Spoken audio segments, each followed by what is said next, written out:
Hello everyone, welcome back to another video. तो जैसा कि मैं परसों एग्ज़ाम दे करके आ चुका हूँ घर, और मेरा एग्ज़ाम पटना में था। ठीक है, पटना।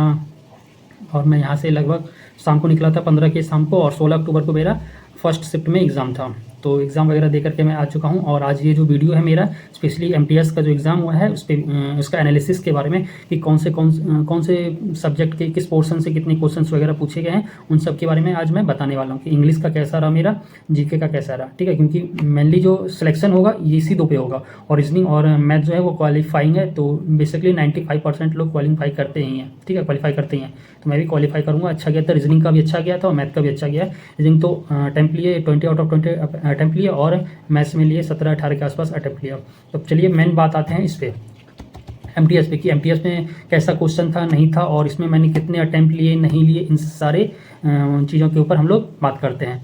ठीक है, तो चलिए सबसे पहले हम लोग बात करते हैं किस चीज़ पे, इंग्लिश का बात करते हैं हम लोग। ठीक है, तो इंग्लिश में क्या था नहीं था उन सब के बारे में बात करते हैं। तो सबसे फर्स्ट ऑफ ऑल इंग्लिश में बताना है कि OWS जो है, OWS आया था, 2 OWS थे और 2 इडियम्स एंड फ्रेजेस थे। साइनो थे, दो या तीन के आसपास साइनो थे, एंटो भी 2 थे।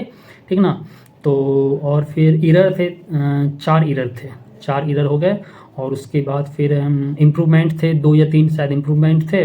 और नरेशन वगैरह मुझे नहीं दिखा, ना नरेशन दिखा, ना पैसिव वॉइस दिखा। ठीक ना। हाँ, एक चीज़ इसमें इंटरेस्टिंग मुझे लगा कि जो इस बार क्लोज टेस्ट आया था ना, क्लोज टेस्ट होता है क्या जनरली, जैसे हम लोग होते हैं 5 क्वेश्चन रहता है क्लोज टेस्ट का। ठीक है, एक क्वेश्चन के 4 ऑप्शन रहते हैं। तो पहला क्वेश्चन के 4 ऑप्शन थे, दूसरे क्वेश्चन के 4 ऑप्शन थे, तीसरे क्वेश्चन के 4 ऑप्शन थे। लेकिन चौथा जो था ना, क्लोज टेस्ट का चौथा क्वेश्चन, उसमें ऑप्शन नंबर ए जो था उसमें 3 पार्ट में 3 वर्ड थे। ऑप्शन नंबर ए में 3 वर्ड थे, 1, 2 और 3। ठीक है, फिर ऑप्शन नंबर बी में 3 वर्ड थे, 1, 2 और 3। ऑप्शन नंबर सी में भी 3 वर्ड थे, 1, 2, 3। और ऑप्शन नंबर 4 में भी 3 वर्ड थे। उसी तरह पांचवा जो क्वेश्चन था OWS का, सॉरी क्लोज टेस्ट का, उसमें भी एक ऑप्शन नंबर ए में जो थे 3 वर्ड थे, ऑप्शन नंबर बी में भी 3 वर्ड थे, ऑप्शन नंबर सी में भी 3 वर्ड थे, और ऑप्शन नंबर 4 में भी 3 वर्ड थे। ठीक है, ये मुझे यूनिक लगा, और ये मैंने पहली बार, मतलब CGL के भी मैंने बहुत सारे मॉक वगैरह लगाए हैं इंग्लिश के, सेक्शनल मॉक वगैरह, CHSL के भी लगाए, तो मुझे दिखा नहीं ये इस टाइम में, ये वाला जो टॉप, मतलब इस टाइप का जो क्वेश्चन दिखा ना, मुझे पहली बार दिखा, और थोड़ा सा ये कन्फ्यूज़न भी क्रिएट कर रहा था। ठीक है, तो इंग्लिश का मैंने बता दिया कैसे क्या था नहीं था। और इंग्लिश जो है ना टोटली प्रीवियस ईयर था, सारा वर्ड जो जाना पहचाना लग रहा था, OWS में जाना पहचाना। और ये क्लोज टेस्ट थोड़ा सा कोई रिसेंटली वगैरह में कुछ हुआ होगा उससे रिलेटेड था। ठीक है, तो OWS तो सॉरी इंग्लिश जो पेपर था वो लगभग जिसने प्रीवियस ईयर अच्छे से किया होगा उसने अच्छे से किया, और मैंने भी इंग्लिश में लगभग 25 क्वेश्चन अटैम्प्ट किए। ठीक है, एक आध तुक्का वगैरह लगाया, लेकिन 25 अटैम्प्ट किए, 24 तो सही से किए, एक तुक्का लगाया था, पता नहीं क्या, आप देखते हैं। तो इंग्लिश के मेरे 25 आउट ऑफ 25 क्वेश्चन मैंने अटैम्प्ट किए। रीजनिंग में भी मैंने 20 आउट ऑफ 20, और मैथ्स में मैंने 20 आउट ऑफ 20, लेकिन बनाए थे 17 या 18 के आसपास बनाए थे। और 2 जो है वो थोड़ा सा कन्फ्यूजन हो रहा था, 2 ऑप्शन में आंसर आ नहीं रहा था, तो उसके बेसिस पे लगा दिया। अब चलिए आते हैं जीके पे, जो मेन पोर्शन सभी का रहता है। ठीक है, तो जीके में जो क्वेश्चन था वो 2 हिस्ट्री के क्वेश्चन थे, 2 पॉलिटी के थे, ज्योग्राफी के एक थे। मैं बताऊंगा कि हिस्ट्री में किस पोर्शन से क्या क्वेश्चन था नहीं था। सेंसस पे एक क्वेश्चन था, सेंसस आप लोग करके ही जाना। ठीक है, सेंसस का रहता ही था। और एक करंट अफेयर्स, वो भी 2023 का करंट अफेयर्स था। एक अवार्ड के बारे में था, मोदी जी को कोई एक फिजी में अवार्ड मिला हुआ था। ठीक है, फिलिस्तीन और फिजी में करके ऐसे करके कुछ अवार्ड का था, 2023 का था।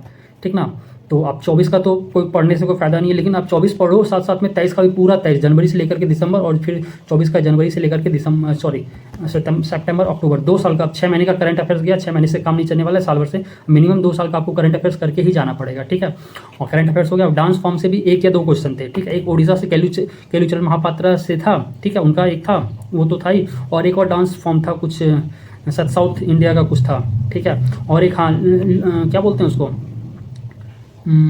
कौन सा डांस बोलते हैं जो घरेलू डांस होता है। ठीक है, फॉक डांस, हाँ फॉक डांस, एक फॉक डांस था। और उसके बाद फिर बायो से 2 क्वेश्चन थे। ठीक है, और फिर केमिस्ट्री से 1 क्वेश्चन था, और फिर इकोनॉमिक्स से भी 1 क्वेश्चन था। चलिए हिस्ट्री में बताते हैं। हिस्ट्री में जो क्वेश्चन था वो एक था, मतलब कुछ जो होता है ना, मतलब किसी भी काल में जो, मतलब कृषि वगैरह से जो भी वर्ड रिलेटेड होते हैं, कि कृषि करने वाले को क्या कहा जाता है, फिर ये घोड़े संभालने वाले को क्या कहा जाता है, मंडी वगैरह को क्या कहा जाता है। ठीक है, उस टाइप के रिलेटेड से क्वेश्चन था कि वो किसके काल में था। अकबर था, अलाउद्दीन था, एक शेरशाह सूरी का नाम था, और एक हुमायूं का नाम था। ठीक है, तो ये 4 राजा थे, उन चारों के नाम थे। वो क्वेश्चन मुझे एग्जैक्ट आ नहीं रहा है, तो मैंने उसको स्किप कर दिया था, और मुझे कन्फ्यूजन बहुत क्रिएट हो रहा था, मैंने उसको स्किप कर दिया। फिर पॉलिटी से एक आर्टिकल से क्वेश्चन था, एक और था किसी चीज़ से याद नहीं है। और एक ज्योग्राफी में जो क्वेश्चन था वो एक था शायद क्रोड वगैरह होता है ना, कि अर्थ में मतलब क्या अर्थ से रिलेटेड था, कि जो है मैग्मा, मेंटल, क्रोड, ठीक है, वोपर्टी, ये सब ऑप्शन में था। एक क्वेश्चन वो था कि ये किस वाले पार्ट में अधिकतर पाया जाता है, ठीक है ये। और सेंसस से एक क्वेश्चन था, ठीक है। करंट अफेयर्स तो जो वो वाला था 2023 का, तो दोनों मैंने किया हुआ था, दोनों मैंने कर दिया। डांस फॉर्म ये ओडिशा वाला भी मैंने कर दिया, और बायो से 2 क्वेश्चन था, तो एक मैंने सही किया था और एक मुझे कन्फ्यूजन क्रिएट हो रहा था 2 ऑप्शन में, तो उन दोनों में पता नहीं अब क्या है सही है कि गलत है। फिर केमिस्ट्री का भी एक था, ये थोड़ा सा ठीक था क्वेश्चन, और ये इकोनॉमिक्स का भी थोड़ा सा टफ था, लेकिन ये भी मुझे 2 क्वेश्चन में कन्फ्यूजन हो रहा था, तो मैंने भी इसे लगा दिया। तो जीके में मैंने जो है 22 क्वेश्चन मैंने अटैम्प्ट किए, ठीक ना, 22 क्वेश्चन अटैम्प्ट किए, और उसमें से मुझे लग रहा है कि मेरा 19 या 20 क्वेश्चन मेरा सही होना चाहिए, ठीक है। तो चलिए ये रहा पूरा एनालिसिस। और आप लोग जो है करंट अफेयर्स तो 2023 का कर ही लो, जिसका भी एग्जाम रह रहा है ना, वो 2023 का सारा करंट अफेयर्स करके जाओ। 2 क्वेश्चन करंट अफेयर्स के थे, ठीक है। सेंसस वगैरह कर लेना, हिस्ट्री से 2 क्वेश्चन थे, ठीक है, पॉलिटी से भी 2 क्वेश्चन थे, ज्योग्राफी से 1 क्वेश्चन थे। तो ये सारा क्वेश्चन, ये जो भी मैंने बताया, ठीक है, ये सब टॉपिक आप लोग करके जाओ, ठीक है। और चलिए बेस्ट ऑफ लक। और जिनका भी एग्ज़ाम हो चुका है वो बेस्ट ऑफ लक उनको, सॉरी जिनका आने वाला है उनको बेस्ट ऑफ लक। और चलिए अब जो है कल से मैं सोच रहा हूँ, अब क्योंकि एसएससी का एक भी एग्ज़ाम नहीं है, तो अब एनटीपीसी और टेक्नीशियन रेलवे ये सब का जो फॉर्म एग्ज़ाम का डेट भी आ चुका है, तो अब हम लोग जो है ये रेलवे की तरफ जाते हैं। इंग्लिश को भी स्किप करते हैं, उसको साइड में करते हैं, और अब जो नेक्स्ट मेरा स्टडी ब्लॉग वगैरह आएगा, ठीक ना, तो उसमें जो है हम लोग रेलवे का एक वो हार्ड चैलेंज लेकर के आएंगे, उसके साथ हम लोग को चलना है, ठीक है। 21 डेज़ का हार्ड चैलेंज लेंगे, उसके बाद उस चीज़ को कंप्लीट करना है। तो चलिए बस अब इसको यहीं पे एंड करते हैं, क्योंकि बहुत ही ज़्यादा लंबा वीडियो हो जाएगा, ठीक है। फिर मिलते हैं आपसे नेक्स्ट वीडियो में। अगर आपको कोई सवाल वगैरह पूछना है तो आप कमेंट जरूर कर सकते हैं, ठीक है। मैं हर एक कमेंट का मैं जवाब देता हूँ, ठीक है। जो भी लड़के ये मेरे भाई लोग जिसने भी कमेंट में कुछ ना कुछ पूछा है, मैंने सबको जवाब दिया है। तो आप लोगों को भी अगर कोई क्वेरीज वगैरह हो तो आप लोग पूछ सकते हैं कमेंट में, मैं आंसर दूंगा, ठीक है। तो चलिए मिलते हैं अब थोड़ी देर के नेक्स्ट वीडियो में। अभी अगर आप चैनल पर नहीं तो प्लीज़ चैनल को सब्सक्राइब कीजिएगा। वीडियो अगर आपको अच्छी लगे तो वीडियो को लाइक कीजिएगा, कमेंट जरूर कीजिएगा, ठीक है। Okay bye.